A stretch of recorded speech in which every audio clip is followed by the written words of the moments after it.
you very much, everybody. It's a great honor to have President Ferdinand Marcos. এক সময় ছিল যখন white house থেকে একটি ফোন কলই বিশ্বকে শান্তির পথে ফিরিয়ে আনত। আমেরিকার প্রেসিডেন্টের হস্তক্ষেপ ছিল অনেক দেশের জন্য অনিবার্য নির্দেশের মতো। কিন্তু 2025 সালে দাঁড়িয়ে বিশ্ব যেন সে সময়কে অনেক পেছনে ফেলেছে। দক্ষিণ পূর্ব এশিয়ায় থাইল্যান্ড ও কম্বোডিয়ার সীমান্তে এখন চলছে গোলাগুলি, বিমান হামলা এবং মানুষের বাস্তুচ্যুতি। আর সেই আগুন নেভাতে এগিয়ে এসেছেন যুক্তরাষ্ট্রের সাবেক প্রেসিডেন্ট ডোনাল্ড ট্রাম্প। স্কটল্যান্ডে ব্যক্তিগত সফরের সময় ট্রাম্প ঘোষণা করেন তিনি দুই দেশের নেতাদের সঙ্গে টেলিফোনে কথা বলে যুদ্ধবিরতির ব্যাপারে সম্মত করেছেন। তিনি জানান, শান্তির পথে এটা বড় পদক্ষেপ, কিন্তু বাস্তবতা বলছে ভিন্ন কথা। ট্রাম্পের ঘোষণার ঘণ্টাখানেক পরেই সংঘর্ষ ছড়িয়ে পড়ে সীমান্ত জুড়ে। কম্বোডিয়ান বাহিনী জানায় তারা যুদ্ধবিরতির পক্ষে থাকলেও থাই আর্টিলারির গোলাবর্ষণ আর বিমান হামলা তাদের ব্যাপক ক্ষতি করছে। থাইল্যান্ডের পক্ষ থেকেও আসে সাবধানী বিবৃতি। ভারপ্রাপ্ত প্রধানমন্ত্রী ফুনথাম ওয়েচায়াচাও বলেন, ট্রাম্পের প্রচেষ্টা প্রশংসনীয়, কিন্তু সমাধান হতে হবে দ্বিপাক্ষিক আলোচনার মাধ্যমেই। এই ঘটনা শুধু ট্রাম্পের ব্যক্তিগত ব্যর্থতা নয়, বরং তা তুলে ধরে যুক্তরাষ্ট্রের আন্তর্জাতিক মধ্যস্থতাকারী হিসেবে ক্রমেই ক্ষয়িষ্ণু অবস্থানকে। আর এই ট্রেন্ড কেবল দক্ষিণ পূর্ব এশিয়া পর্যন্ত সীমাবদ্ধ নয়। চলুন দৃষ্টি ফেরাই ইউরোপের দিকে। রাশিয়া ইউক্রেন যুদ্ধের 2 বছরের বেশি সময় পার হয়ে গেছে, কিন্তু আজও সেই যুদ্ধ থামেনি। যুক্তরাষ্ট্র ইউক্রেনকে সামরিক সহায়তায় ডুবিয়ে দিয়েছে। বিলিয়ন ডলারের অস্ত্র, গোয়েন্দা তথ্য, কূটনৈতিক চাপ সবই ব্যবহৃত হয়েছে, কিন্তু যুদ্ধ থামাতে পারেনি ওয়াশিংটন।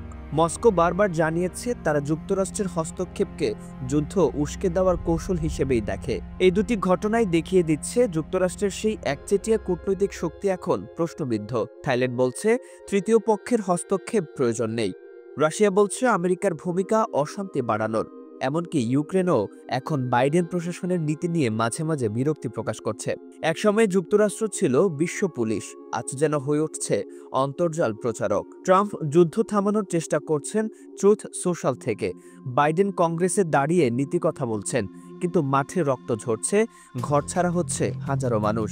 থাইল্যান্ড ও কম্বোডিয়ার এই সংঘাত হঠাৎ শুরু হয়নি। তামওয়ান থম নামের একটি প্রাচীন মন্দির নিয়ে দুই দেশের বিরোধ বহু পুরনো। 1904 সালে ফরাসিদের হাতে তৈরি সীমানা নির্ধারণে যে বিভ্রান্তি তৈরি হয় তা আজও বহন করছে এই অঞ্চল। 2025 সালের মে মাসে এক কম্বোডিয়ান সেনা নিহত হওয়ার পর থেকে দুই দেশ সীমান্তে সেনা মোতায়েন বাড়াতে শুরু করে। এরপর 24 জুলাই হঠাৎ করে সীমান্তে মুখোমুখি সংঘর্ষ শুরু হয়। কামান, যুদ্ধবিমান, ড্রোন সবই নামিয়ে দেয় দুই দেশ। এখন পর্যন্ত 33 জন সেনা নিহত হয়েছে, বাস্তুচ্যুত হাজারো। দুপুরের যে গ্রাম ছিল, সন্ধ্যায় সেখানে শুধু ধোঁয়া আর পুরা মাটি। এমন ভয়াবহ মানবিক সংকটেও ট্রাম্প যা বলেছেন তা হলো যুদ্ধ না থামালে বাণিজ্য আলোচনা স্থগিত। 1 আগস্টের মধ্যে শান্তি না এলে 36% আমেরিকান শুল্ক বসবে। কিন্তু মানবিক সংকটে শুল্ক কি যুক্তিযুক্ত হুমকি? বিশ্লেষকরা বলছেন এই ধরনের শর্ত আসলে কূটনৈতিক নয়, বরং বাণিজ্যিক চাপ প্রয়োগের একটি কৌশল।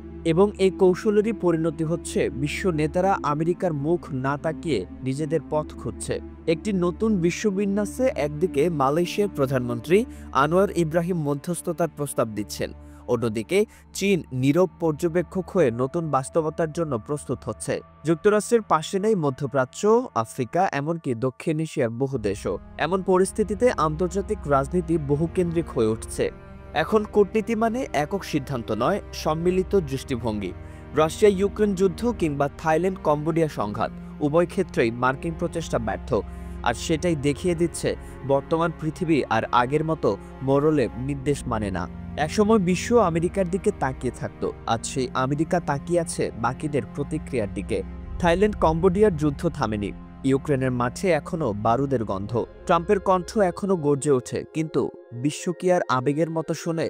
আমরা কি এক নতুন আন্তর্জাতিক বাস্তবতার দিকে এগিয়ে যাচ্ছি, যেখানে একক আধিপত্য নয়, বরং সম্মান, আলোচনার জায়গা আর পারস্পরিক আস্থা সেটাই হবে আসল পরাশক্তি? সময়ই বলবে।